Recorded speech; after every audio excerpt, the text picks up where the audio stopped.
Wow! You guys like savory food, huh? A bunch of you are asking for my recipe for savory, creamy bacon potato pie with smoked Gouda. The Gouda's an option. I suck at cooking videos, but sure, why not? Get out your pen and paper and stick around to the end where I'll have 2 kitchen hacks for you. Let's embrace our inner hobbits together. Here's what you're gonna need. Whether you make it or buy it, 1 pie crust and the dough to cover the top. 1 egg that you will need to wash the top. Roughly 3 or 4 potatoes depending on the size. Peeled and cut thin. 1/8 of an inch to 1/4 of an inch. You're gonna be layering these. And the more layers, the better. 6 pieces of bacon, regular or thick cut. Slice down the middle and cut across the width into small strips. 1/2 of an onion.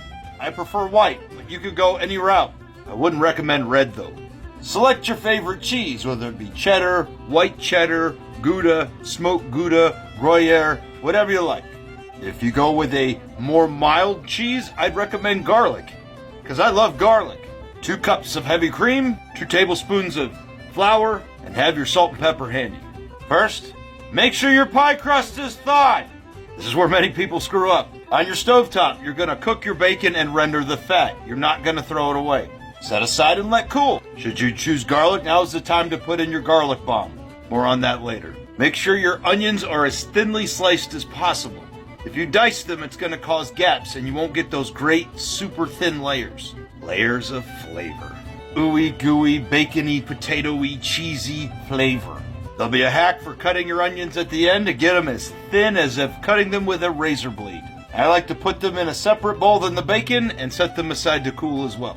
Next, you're going to take your 2 cups of heavy cream, your 2 tablespoons of flour, and salt and pepper, and mix it up in a separate container. Now we're ready to grab that pie crust and start putting in layers and layers of flavor. Remember, when layering, begin and end with a layer of potato. If you begin or end with any of our moist ingredients, you will not get the flaky crust that you want. And that flaky crust is half the adventure. Because as the hobbits say, we're going on an adventure to Flavor Town. Let's go. Begin lining the bottom of your pie crust on the outside. Overlap and work your way around. Once that first circle is complete, start another one, going smaller and smaller to the middle. Till you get to the center, put a few more in there. Look at your ingredients and imagine that you're going to be splitting this into portions of 3, 4 if you're lucky, 5 if you've got a deep pie dish. Sprinkle that bacon and caramelized onion by that third that you imagined. Garlic if you chose that option. Sprinkle your shredded cheese of choice, or you can use slices. I did yesterday. It was faster, and that's okay. Parenting, sometimes you gotta cut corners. On the food, not the children I mean. Then just kinda splort 1/3 of your cream mixture. Add another potato layer, bacon and caramelized onions and cheese. Garlic if you chose that option. Repeat. It is perfectly okay and delicious if you mound up above the level top of the pie. Add your pie crust to the top. Cut 3 to 5 lines to allow venting. You'll need this later to check the tenderness of your potatoes. Some people like to pinch the edges of their pie. I like to use a fork. Then egg wash the top, heavily. Like when you think you're done brushing, brush it again. We want it crispy and flaky. So take your pie dish full of love and put it in the oven for 1.5 hours at 350 degrees. At the 1 hour mark, check it. Take a fork, poke the potatoes through those slits that you cut. You'll have an idea just how tender they're getting. At the 1.5 hour mark, do it again. Pull out of the oven and let set for at least 30 minutes. Cut, serve, and enjoy. We sure did, and it's one of our new favorite things. But we're hobbits, so I'm sure we'll find another one.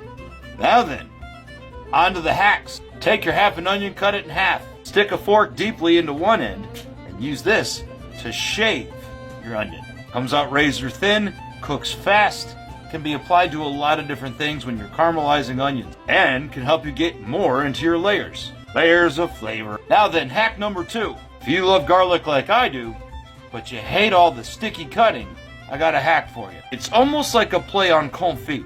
Take the top off your bulb with a knife, place on tinfoil, drizzle with olive oil, put in the oven for about 30 to 45 minutes. Pull it out, let set for 10 to 15. I put mine in the refrigerator. It should squeeze right out of that bulb like butter. If you like to add a smoky flavor element to your garlic, which will transfer over to the dish. Try it in your smoker. And in the case of this recipe, squeeze your garlic out like butter into your onions and mix them up. In closing, this is a really simple dish. And honestly, in the grand scheme of recipes, doesn't require a lot. If you try it, let me know. I would love to hear your result, because this was out of the park for us. Hope that helped. Just look at that. Culinary school did come in handy besides just feeding my kids. I'll see you around.